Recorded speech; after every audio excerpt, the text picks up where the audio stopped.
Existe um tipo de limite que não aparece. Você não vê, mas obedece todos os dias. Ele não está na sua condição financeira, não está no lugar onde você mora, nem nas oportunidades que você teve ou deixou de ter. Ele está na forma como você interpreta tudo isso. E o mais perigoso é que você chama isso de realidade. Quantas vezes você já pensou que algo não era para você, sem nem tentar de verdade? Quantas vezes você se convenceu de que precisava esperar o momento certo, quando no fundo era só medo disfarçado? O problema não é errar. O problema é aceitar um limite, sem perceber que foi você quem criou ele. Porque toda vez que você repete mentalmente que não pode, que não consegue, que não é o suficiente, você não está apenas pensando, você está construindo uma prisão invisível. E o mais curioso é que essa prisão parece confortável. Ela te protege do risco, te protege da frustração, te protege da exposição, mas também te impede de crescer. E talvez a pergunta que você deveria se fazer não é o que está me impedindo, mas sim o que eu aceitei como verdade, que nunca foi questionado, porque enquanto você não questiona, você repete. E enquanto você repete, você permanece. Mas existe algo ainda mais inquietante nisso tudo. Mesmo quando você tenta pensar diferente, algo dentro de você puxa de volta. Como se existisse uma força silenciosa, te mantendo exatamente onde você está. E talvez exista, mas não da forma que você imagina. Muita gente acredita que tem um sonho, mas, na verdade, tem uma ideia vaga, uma sensação, uma vontade que aparece em momentos específicos e desaparece quando a realidade cobra clareza. Você já percebeu isso? Você pensa em mudar de vida, imagina algo melhor, mas quando precisa definir exatamente o que quer, a mente trava, fica tudo genérico, tudo distante, tudo abstrato, e aí você segue vivendo como se estivesse em movimento. Mas no fundo está parado, porque sem clareza não existe direção. E sem direção, qualquer caminho serve. E quando qualquer caminho serve, você acaba aceitando qualquer resultado. Talvez o problema nunca tenha sido falta de capacidade. Talvez tenha sido falta de definição. Porque é mais confortável sonhar do que decidir. Sonhar não exige responsabilidade. Decidir exige. Decidir te obriga a abrir mão de outras possibilidades, te obriga a assumir um caminho, te obriga a lidar com as consequências.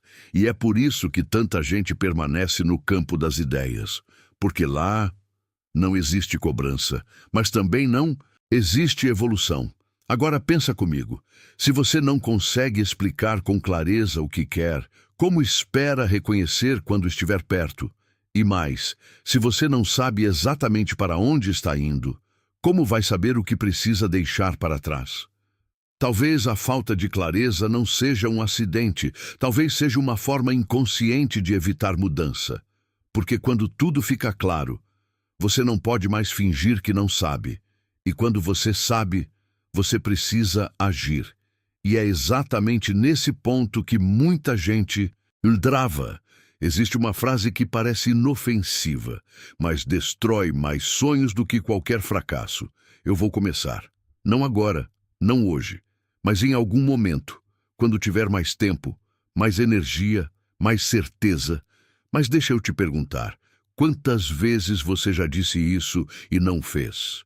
O problema não está na intenção, está na estrutura invisível por trás dela, porque começar exige mais do que vontade.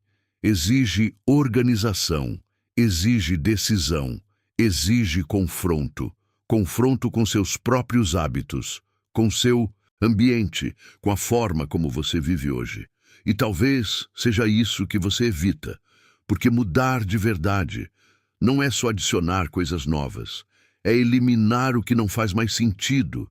E isso dói. Dói perceber que certos comportamentos, que certas escolhas, que certas rotinas, estão diretamente ligadas ao lugar onde você está. E mais ainda, dói perceber que continuar fazendo as mesmas coisas é escolher permanecer. Mas existe algo ainda mais sutil acontecendo. Você pode até saber o que precisa fazer, mas não faz, porque no fundo ainda não se vê como alguém que faz aquilo. E enquanto sua identidade não muda, seu comportamento também não muda. Você pode tentar por um tempo, pode até começar, mas sempre volta, sempre recua, sempre encontra uma justificativa. E aí a pergunta muda. Você está realmente tentando mudar ou só tentando aliviar a consciência? Porque existe uma diferença enorme entre querer mudar e se comprometer com a mudança. E essa diferença aparece naquilo que você faz quando ninguém está vendo. Existe um momento que ninguém vê. Não é quando você fala, não é quando você planeja, não é quando você se sente motivado, é quando você precisa agir sem vontade, sem certeza, sem garantia. É ali que tudo se define. Porque é fácil manter uma ideia, difícil é sustentar uma ação. É fácil imaginar uma nova versão de si mesmo. Difícil é tomar decisões que sustentem essa versão. E é exatamente aí que a maioria desiste. Não porque não pode, mas porque não mantém. E manter exige algo que pouca gente aceita: repetição. Fazer de novo, e de novo, e de novo. Mesmo quando parece pequeno, mesmo quando parece lento, mesmo quando ninguém percebe. Porque no fim, não é um grande momento que muda tudo. São pequenos momentos repetidos que constroem uma nova realidade. Agora pensa com sinceridade. O que você tem repetido todos os dias? Porque é isso que está moldando sua vida. Não o que você deseja, não o que você imagina, mas o que você repete. E talvez você já tenha entendido isso. Talvez você já tenha percebido que o problema não está fora, mas dentro, na forma como você pensa, na forma como decide, na forma como age ou deixa de agir. Mas a pergunta que realmente importa é: você está aplicando? Porque entender não transforma. Refletir não transforma. Sentir não transforma. O que transforma é ação. E é exatamente isso que separa quem continua no mesmo lugar de quem constrói algo diferente. Talvez você já tenha entendido isso. Mas a pergunta é: você está aplicando? Porque é na prática que tudo muda. E é exatamente isso que eu mostro no Mentes Milionárias.